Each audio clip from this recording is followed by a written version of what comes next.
না খুব ভালো লাগে আমার একটা কিছু পছন্দ করে ফুলকপিটা নিয়ে এলাম। টোটাল কয়টা আনলা? হ্যাঁ কয়টা আনলা? এই যে এটা আমার পছন্দ হয়েছে। ইয়ে বিশাল বড় তো। হ্যাঁ এইটাই অল্প কপির মধ্যে বড় আছে আর সবগুলো ছোট ছোট নিয়ে গেলাম যেগুলো নিয়ে গেলাম বাজারে। হ্যাঁ এটা মাপছে তো আমি ভাবছি কি কয় কেজি দামি ওকে কি 1 কেজি বোনাই কথা কই তারপরে মাপছে ওদের মা 1.5 কেজি হয়ে গেছে কাটে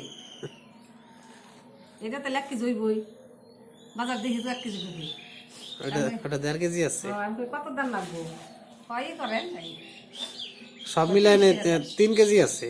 হ্যাঁ পাখি আরে এইটাই তো 1.5 কেজির উপরে আরে এই যে একটা আছে আমি কই কি আবার ওই যে আরেকটা ছোট ভাইটা দিছে হরা দিব না ছোট ভাইটা আমি কই কি এটা তো 1 কেজি হইব এটা তো 1.5 কেজি হইব না আরেকটা দেও ছোট পরে যেটা দিল আমি কলে পর বাইরে পেলাম কলে এই কপিটা কই এটা নেন খেয়াল এটা স্বাদ আছে এইটা স্বাদ বেশি। হ্যাঁ এইটা স্বাদ বেশি। হ্যাঁ এটা এটা তো সার দেয় নাই। এটা হ্যাঁ হ্যাঁ কই আর কি এগুলা আপনি এই কপিটা খান আপনি দেহেন ভালো না ওইসব কই আর ওগুলা সারের মাল তো সব নীল হয়ে গেছে সারে।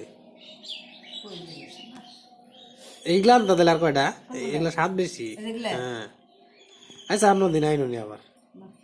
নাইও বেশি আর 2,000 বেচা পারবো তাই শেষ বাড়ির সামনে ফুলকপি থাকতে তুমি বাজারে বাজারে যায় এই যে এইটাই তো 30 টাকা নিব এইটাই তাহলে আর টোটাল 30 টাকা আমি কি কত দাম লাগবো ওই কি 30 টাকা দেয় আমি নিয়ে গেছিলাম পয়সা বেশি দিয়ে মানে কম এই যে সামনে সামনে সামনে রাখলা ও এই যে ছোটটা না এই জন্য আরেকটা ওই যে উপরে উপরে